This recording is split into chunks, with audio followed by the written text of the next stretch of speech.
लोकसभा चुनाव के लिए भाजपा की पहली सूची आ चुकी है। आखिरकार सभी कयासों पर विराम लग ही गया। नव्य मंदिर में रामलला की प्राण प्रतिष्ठा के बाद प्रधानमंत्री नरेंद्र मोदी और भाजपा नेतृत्व ने किसी नामचीन चेहरे के बजाय लल्लू सिंह पर फिर से विश्वास किया है। लगातार तीसरी बार वो भाजपा के टिकट पर अयोध्या जैसी प्रतिष्ठा परक लोकसभा सीट पर भाग्य आजमाएंगे।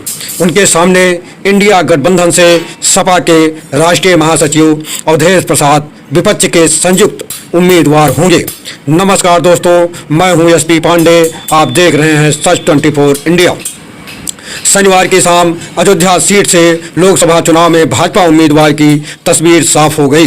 पार्टी नेतृत्व की सूची में लल्लू सिंह का नाम सामने आते ही उनके घर पर बधाई देने के लिए पार्टी पदाधिकारियों, कार्यकर्ताओं और समर्थकों का तांता लग गया। शुभकामना देने के लिए आरएसएस, बेहप और भाजपा के बड़े नेताओं के भी फोन घनघनाने लगे। उधर इस बार टिकट में बदलाव की उम्मीद संजोए पार्टी के अन्य दावेदारों के हाथ निराशा लगी। विधानसभा चुनाव हारकर लोकसभा में पहुंचे सांसद लल्लू के राजनीतिक जीवन पर नजर डालें तो वर्ष 2014 में मोदी लहर पर सवार होकर वो पहली बार लोकसभा पहुंचे थे। उन्होंने सपा उम्मीदवार मित्रसेन यादव को 2,82,775 वोटों के अंतर से हराया था। इसके 2 वर्ष पहले ही वो विधानसभा चुनाव सपा उम्मीदवार तेज नारायण पांडे पवन से हार गए थे। इसके बाद वर्ष 2019 के लोकसभा चुनाव में भी उन्होंने जीत दर्ज की।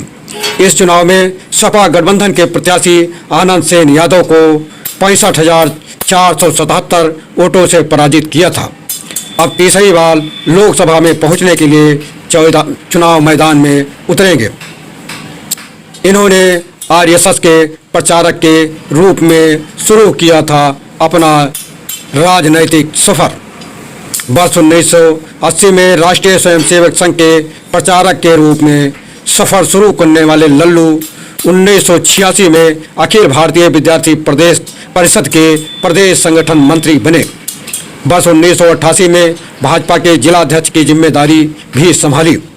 इसके बाद 3 बार इस पद पर रहे। वर्ष 1989 में अयोध्या सीट से पहला विधानसभा चुनाव हार गए। इसके बाद 1991 में पहली बार इसी सीट से भाजपा के टिकट पर विधानसभा पहुंचे। वर्ष 1993, 1996, 2002 व 2007 में भी विधायक चुने गए। विधायक रहते पर्यटन और ऊर्जा राज्य मंत्री का भी दायित्व संभाला। यहाँ से किसी वीआईपी के चुनाव लड़ने की काफ़ी दिनों से चर्चा चल रही थी, लेकिन भाजपा नेतृत्व ने इनकी कर्तव्यनिष्ठता व कार्यकुशलता को देखते हुए एक बार इन पर फिर से विश्वास जताया है। सच 24 इंडिया की टीम डेली आपके लिए कुछ नया कंटेंट लाने की कोशिश करती है। अगर हमारा कंटेंट आपको अच्छा लगे तो चैनल को सब्सक्राइब तथा लाइक व शेयर करना न भूलें।